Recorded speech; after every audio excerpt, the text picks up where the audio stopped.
December 7th, a day that will live in infamy. Japanese bombed Pearl Harbor in 1941.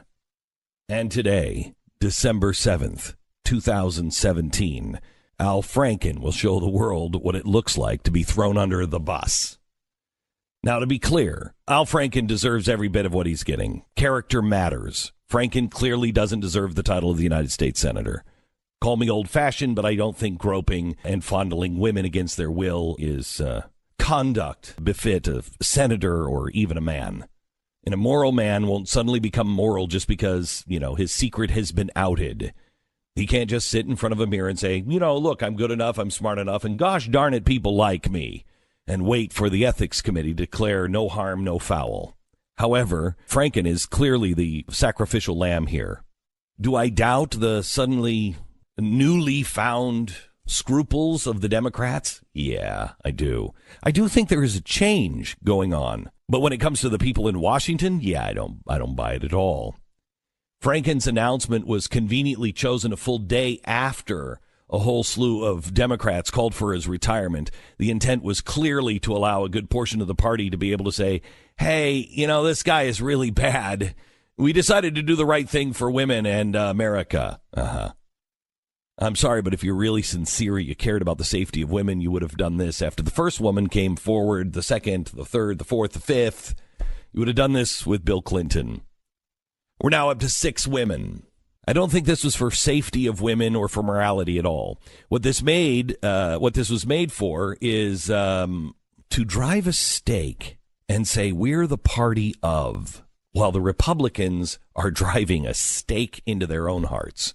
What made this even more convenient is it all comes just a couple of days after Republicans en masse decided to start endorsing Roy Moore. What are you doing? The motive for this announcement today is clear. Franken is thrown under the bus as a sacrificial lamb to regain the moral high ground that they have been losing since September. Moral high ground that they haven't had since Bill Clinton was in office. But the way the GOP is handling things, the left will not only own the moral high ground, they'll be entrenched and fortified with concrete bunkers, and we're going to be the bad guys. Oh, my gosh. This is what happens when you abandon principles. It's absolutely justified to have Franken step down, but it's also justifiable to call the left out for their motivation here. Regardless the Democrats' intention, if the GOP does not begin to focus on character, if they continue to handle things like Roy Moore the same, they can kiss the moral high ground goodbye. Character actually matters. And those in the GOP, you better start remembering that. Otherwise, December 7th, 2017 will be known as your new day of infamy. Washington Post headline, I'm a feminist, I study rape culture, and I don't want Al Franken to resign. In it was the argument that Steinem wrote 20 years ago. These are our guys. We have to protect them because there's a risk one of them will be replaced by a Republican. If we set this precedent in the interest of demonstrating our party's solidarity with harassed and abused women, we're only going to drain the swamp of people who, however flawed, still regularly vote to protect women's rights and women's freedoms. Now, it's easy for us to say, that's crazy. Why don't you get somebody who's not abusing women? The real question is, if I had to bet, if I was opening a futures market on which dirtbag in Washington is going to be next, the top of my list is Joe Biden. I mean, Creepy Joe has been creeping people for a long time, and we used to make jokes about it all the time. Yeah. Look at this. Look how creepy this is. One of the ways these accusations work, too, is that when someone comes out, makes an accusation, people just go back to look at all the things they've said and all the things they've done, and they find creepy moments that weren't related to this. And some of that's happened with even Al Franken. Like, they went back and found in comedy sketches where he did things that were shady, and people who were with him were like, no, that was part of the bit. It had nothing to do with it being shady, but it looks so bad. With Joe, as soon as somebody accuses him of something, they have so many things on tape where he's I'm hugging people too close and in their face and have people on their laps. And if this were Bitcoin, I would be putting all my money on a rise in the price of Joe Biden being a poster child in Washington. Here he is. Alan? Go ahead. All right, Of this country, we were finally beginning to listen to women about the ways in which men's actions affect them. The moment was long overdue. I was excited for that conversation and hopeful that it would result in real change Started with that Harvey made Weinstein. life better for women all across the country and in every part of our society. Then the conversation turned to me. Over the last few weeks, a number of women have come forward to talk about how they felt my actions had affected them. I was shocked. I was upset. But in responding to their claims, I also wanted to be respectful of that broader conversation, because all women deserve to be heard and their experiences taken seriously. I think that was the right thing to do. I also think it gave some people the false impression that I was admitting to doing things that, in fact, I haven't Holy done. cow, is he not resigning? Some of the allegations against me are simply not true. Others I remember very differently. I said at the outset that the Ethics Committee was the right venue for these allegations to be heard and investigated and evaluated on their merits, that I was prepared to cooperate fully, and that I was confident in the outcome. You know, an important part of the conversation we've been having the last few months has been about how men abuse their power and privilege to hurt women. I am proud that during my time in the Senate, I have used my power to be a champion of women. Here comes a resume. And that I've earned a reputation as someone who respects the women I work alongside every day. He's going to be alone. I know there's been a very different picture of me painted over the last few weeks, but I know who I really am. He's going to turn it around here and say, but I'm Serving in the United States Senate has been the great honor of my life. I know I keep in my going back heart and forth. that It's like Bitcoin. nothing I have done as sell, a buy, senator, sell.